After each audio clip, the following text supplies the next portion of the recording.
right from the Reddit feed. So it's from their point of view, and we're just reading it and see what you think. If you have something to say, please give us a call after. Am I the asshat for telling my girlfriend she needs to get a real job and she will never be a famous comedian? All right. Person writing this is a 31-year-old male. Girlfriend is 28. They've been together 6 years and have been living together for the last 2. He says, my girlfriend has always enjoyed doing comedy and has done open mic nights since we met shortly after college. She had a real sales job that was Monday through Friday, 9 to 5, that made decent money.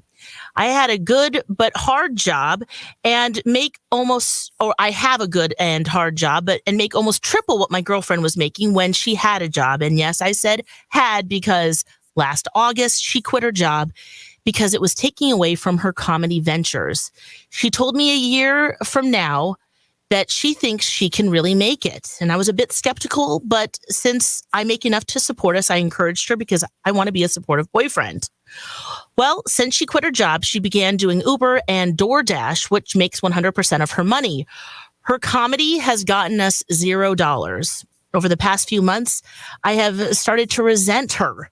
She constantly complains about having no money, yet drives for Uber and DoorDash maybe 3 times a week for 4 hours at a time.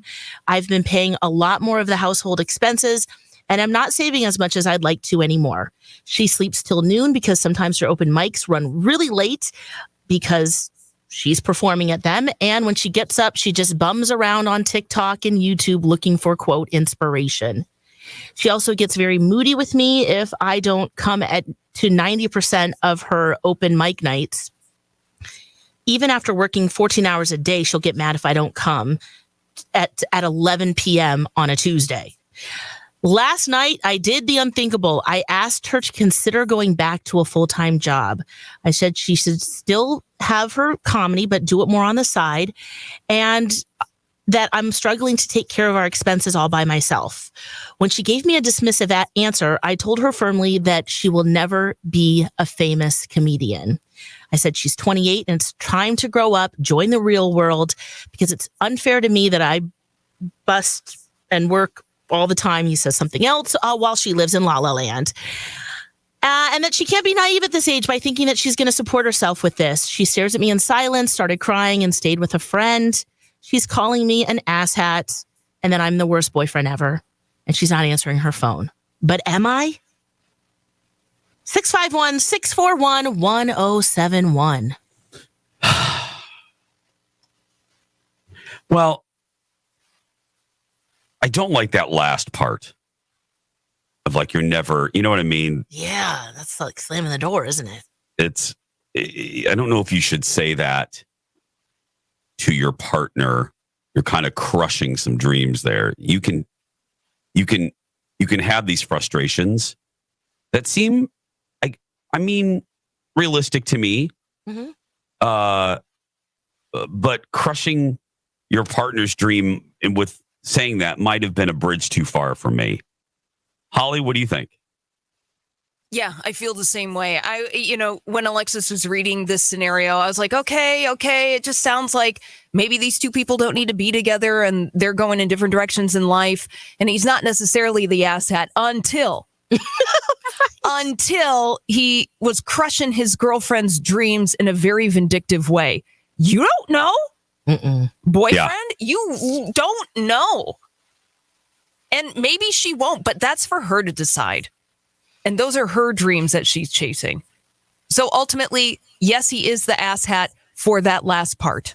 Yes. Mm-hmm. He had me. I wouldn't have minded the frustrations. Yeah, that's real. That's real. But, no. What do you think, Lex? I think they're both a little asshatty. We could pick that, right? Yeah, girl, we can do whatever we want. It's our show, yeah. I mean, there does come a point where, you have to contribute. And maybe, that your timeline came up. And then, to have to really think about what am I doing here? Or maybe upping it. What is that a dollar amount that would help? But there is a time, too, where, you do have to sacrifice for your partner and say, you know what, this is your turn to follow your dreams. And maybe a year wasn't enough. Also, I have a very different perspective of 20s now. Like 28 to me seems so young. Thank you. But I remember being 28 and feeling like, oh my gosh, like I have to have accomplished so much. Or even at 31, where this is a boyfriend's age, it does feel like, very young. And this, if anything, this is the time to really like go for it. Yeah. And change it. And things change. I didn't even start working in broadcasting until I was in my 30s. See? Right.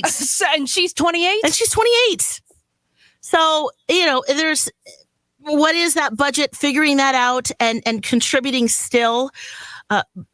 Man, that it's tough though. It really is. But if the reality is, if, you're the one working all the time and it doesn't feel like there's other contributions. That's tough. That's tough. Yeah. More than a few of these always go down to, girl, I don't know if this couple's gonna last. Well, that's you know what I mean? Saying, Jason, it just sounds like these two people are drifting in different directions. Yep. Yeah. And that happens. Yes. Of no fault of either. Yes. She was 22 when he met her. Yeah. They're just in different paths. And it's, yeah. Let's go to the phone lines. Holly, who do we have? We're going to start with Katie. Hi, Katie. Hi, Jason, Alexis, Holly. How do you feel? He's not the asshat. Mm-hmm. She needs to wake the F up and get it together because 28 goes by fast. When I was 28, I was making six figures, and that was 1980 something.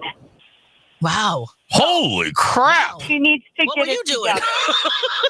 I was a sales rep, a manager for a territory out east, selling stuff. Nice. And I worked in food and beverage for 53 years. Yeah. So she needs to pull her head out of her keister and get it together. And evidently, she doesn't think there's a future here if she's not going to contribute into the household. Yeah. Nobody gets a free sandwich, chickadee. That's another quote we're going to put on a billboard along with Alexis's. Yep. Yeah. If you don't have anything else to watch. Sandwich. Yeah. No. So free I sandwich. say it all the time. Chickadee. Yeah. Yes. Yeah. Thank you, Katie. Yeah. Thank you, Katie.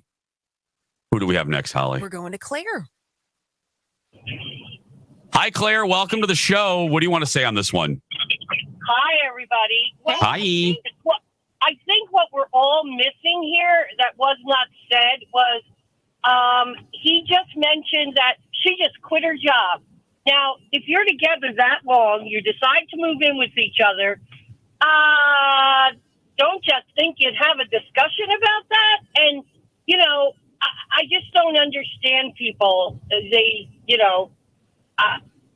has no right to crush her dreams, but she has no right to live off him.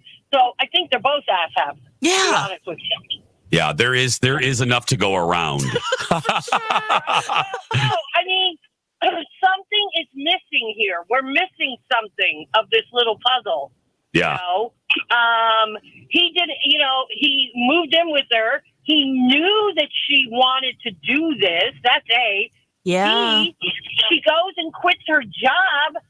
That is when he should have said, well, maybe we should go our separate ways and good luck, I don't call that like a relationship. I mean, tomorrow these two aren't going to be together. No, they will not. Yeah. Thank you, Claire. Have a great week. We appreciate you. Yeah. Look, all valid. Yeah. There are always, not always, but there is sometimes sacrifices. You hear about it. Mm-hmm. When one partner's in law school, and working long hours or going to med school or, a job like ours, there's sacrifices to be made. With something like what we do that our partners have to bear or, hold the brunt of. So yeah, my husband does all the mornings with our kid. Yeah. Colin does all the mornings with the kids. puppies. Yeah, with our four-legged children's is yeah. make sure, Right. It seems like this relationship is not going to be moving forward. No. And it's like, if you guys are and I agree with Claire. It's like, what is the missing conversation here between these two folks? You didn't have that conversation. Maybe you weren't expecting that conversation, but yeah, if you started a relationship when you were 22 years old and now you're 28 years old, a lot of change happens in between those 6 years. Yeah. Hello. Sure does. Hello. And also understanding it's kind of like a love language. We need to be talking about our financial language, because it sounds to me that, it's very important for him to save, and maybe it's not that important for her. She just has a different relationship with money. Mm-hmm. And not saying one is better than the other, but you have to have an understanding of that, because that is the biggest. If I think about my husband and me and our fights, it's all around money. Yeah. Yep. Until, we really Work talked about it and figured out, okay, that's where you're coming from. Got it, Yep. Yep.